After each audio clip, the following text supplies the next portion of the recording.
Hi guys, gawa ulit tayo ng scrunchie. Let's make scrunchie again or puyud. And ito yung thread ko. May elastic. Yan. Ang gagamitin ko ay yung number 3. Yan, number 3 and my scissor. And maybe later I'll try if I can use or I can put beads. Okay, and then let's start. And as usual, paikutan natin itong elastic. Paikutan natin ulit yan. Itong elastic natin.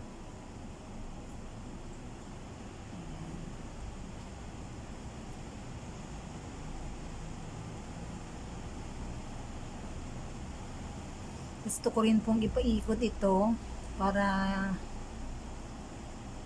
hindi madaling mag-ano. Yan.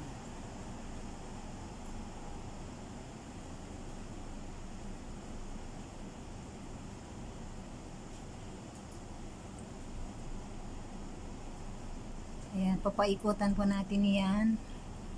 Paikutan yan hanggang dyan.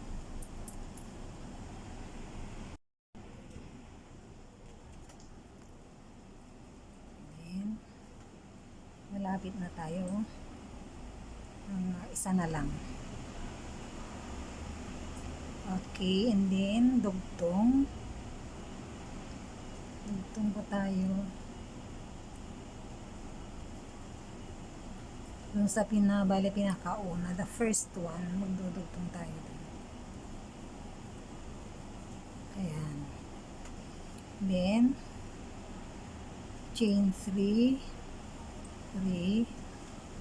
hook, the same, dun tayo maglalagay sa parehas na, kasi gagawin natin 2 ganyan, dalawang ganyan in every chain sa baba.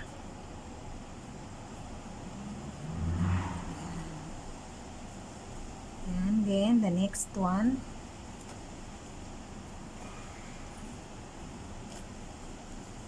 sa susunod,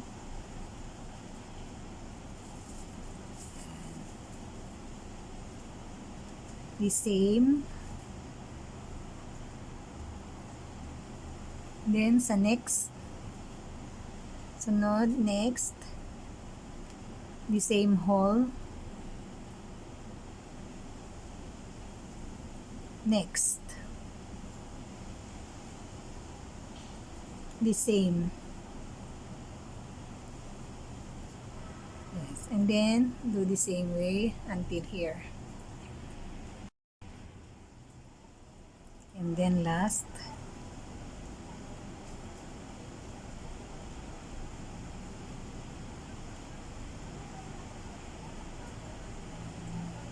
and then connect, slip knot, then chain 16, 2, 3, 4, 5, 6, 7, 8, 9, 10, 11, 12, 13, 14, 15, 16. Then dito sa next yung beside. Then this one will be 15. 2, 3, 4, 5, 6, 7, 8, 9, 10, 11, 12, 13,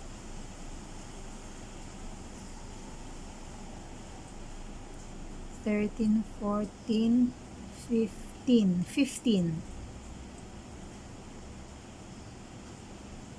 Then next will be 15. All 15. Count 15 and then do it around. Yung last na, no, yan. 15 na yan. 15.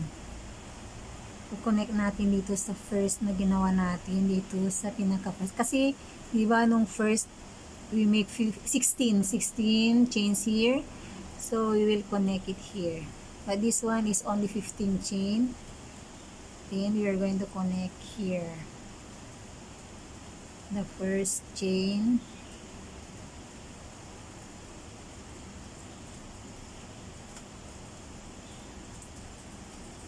Ayun. And then, maglalagay tayo ng knot.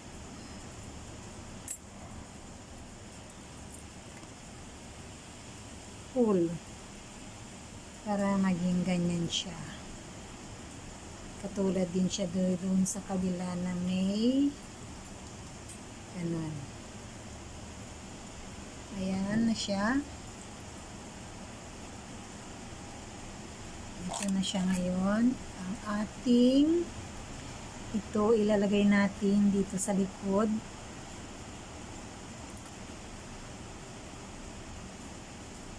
Itatago natin siya dito sa likod.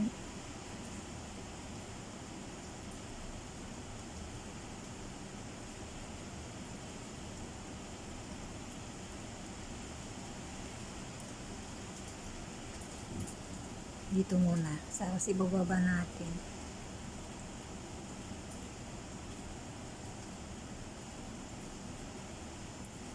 Ayan.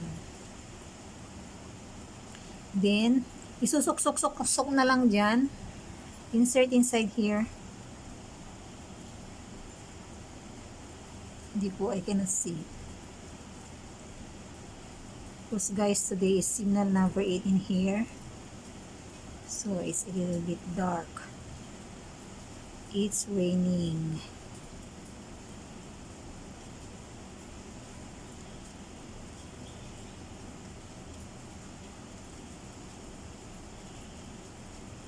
Ayun. Ayan. So, ito na po ang ating